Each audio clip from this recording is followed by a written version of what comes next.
अस्सलाम वालेकुम, आप देख रहे हैं पीए न्यूज एचडी और मैं हूं आपके होस्ट सादिया बतूल। शामिल करते हैं आज की अहम खबरें। लाहौर दिन भर शदीद गर्मी के बाद मौसम की अंगड़ाई। मुल्क के कई शहरों में तेज हवाओं के साथ बारिश हुई, दर्जा हरारत कम हो गया।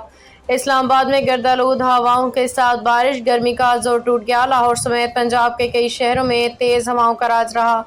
पसरूर और गिरदनुमा में तेज हवा के साथ बादल बरसे। शुक्रगढ़ जफरवाल में तेज हवाओं के साथ मूसलाधार बारिश ने गर्मी की छुट्टी कर दी। सरगोदा शहर गिरदनुमा में तेज हवाएं चलती रहीं, मुतअद्दिद फीडर ट्रिप कर गए। खानपुर हजारा गिरदनुमा में काली घटाओं के साथ बाराने रहमत।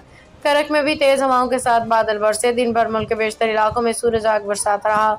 जनूबी इलाकों अंदरून सिंध बलूचिस्तान में शदीद गर्मी। जेकबाबाद में पारा 50, दादू सीबी में 49, सरगोदा हाफिजाबाद गुजरांवाला में 48 डिग्री, जबकि लाहौर फैसलाबाद और साहिवाल में 47 डिग्री रहा। न्यूज स्टूडियो से अब तक के लिए इतना ही। मजीद खबरों और अपडेट्स के लिए देखते रहिए पीए न्यूज एचडी।